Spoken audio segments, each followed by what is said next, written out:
देखो विद्यार्थियों, जब हम किसी से तुलना करते हैं कि वो इतने घंटे पढ़ता है, मेरे इतने घंटे हो नहीं पाते हैं, उसने इतनी बड़ी बड़ी किताबें पढ़ रखी है, उसके साथ ये है वो है, ऐसी कभी किसी के साथ तुलना मत करिए आप।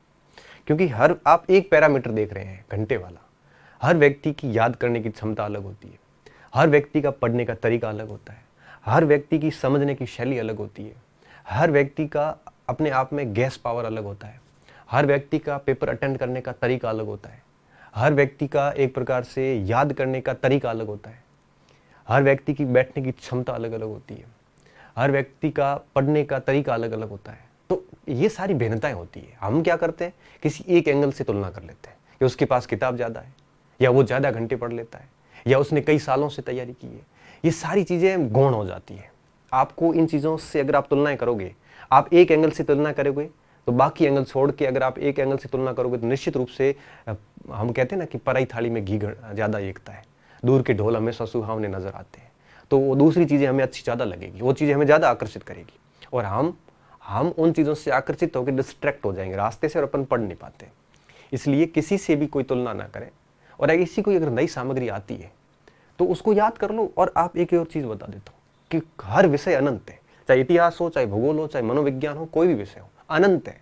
आप कभी पूरा विषय तैयार नहीं कर सकते। लोगों की जिंदगी खप जाती है एक टॉपिक तैयार करने में, एक टॉपिक के ऊपर पीएचडी करते हैं। ये साइंटिस्ट जितने भी है, एक एक टॉपिक को लेकर पूरी जिंदगी उनकी बीत गई। लेकिन प्रतियोगी परीक्षाओं की एक सीमा है, उससे ज्यादा प्रश्न लेवल पे नहीं जाते। अब आजकल हर भर्ती परीक्षा में 10-10, 12-12 सब्जेक्ट है सिलेबस में। अब 12-12 सब्जेक्ट कोई भी विद्यार्थी कंप्लीट कर ही नहीं सकता। ये जितने भी टीचर पढ़ा रहे हैं, आप उनको भी अगर आप अपनी तरफ से सवाल पूछ लो, उत्तर नहीं बता पाएंगे। कई बार गाइड वगैरह में अनावश्यक चीजें होती है, वो देख के हम डर जाते हैं। इसलिए कहते हैं कि बोर्ड की किताबें हैं, एनसीईआरटी की किताबें हैं, इनको बेस बना के तैयारी कर लो, परीक्षाएं इतने से हो जाती है। बाकी सारी चीजें दिखाने की, विद्यार्थियों जितने भी ट्यूटर वगैरह सारे हैं, ये दिखाने की किताबें अलग होती है, पढ़ने की किताबें अलग होती है। ये चीजें मैंने बहुत अच्छे से देखी है। लोग जो दिखाते हैं मैंने इतनी पढ़ा, ऐसा नहीं होता। दिखाने का अलग है, पढ़ने के लिए 2-4 किताबें होती है। तो आपको इन चीज़ों में बिल्कुल तनाव नहीं लेना। आप जब पेपर देखोगे, आगे अभी रीट के एग्जाम्स है, फर्स्ट ग्रेड के कॉलेज के एग्जाम है, आप पेपर देखना, आप देखोगे उसमें पाओगे कि अरे तो कुछ था ही नहीं। आप यूं ही इतने तनाव में रहे, आप फालतू के ही एक प्रकार से डिप्रेशन में चले गए। वो सिर्फ इस कारण चले गए कि आपने कहीं से भी थोड़ा कठिन सवाल देख लिया।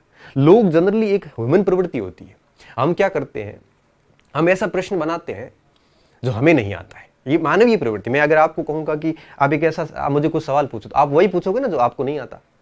तो फिर प्रश्न जनरली वही पूछे जाते जो उसको खुद को नहीं आते। तो जो ऐसे प्रश्न कितने होते परीक्षा में? 5%। ऐसे 5% कठिन सवालों के चक्कर में हम हमारी 95% की तैयारी बिगाड़ देते हैं। इसलिए मैं कई बार कहता हूं सोशल मीडिया के इन प्रश्नों से वगैरह से दूर रहें।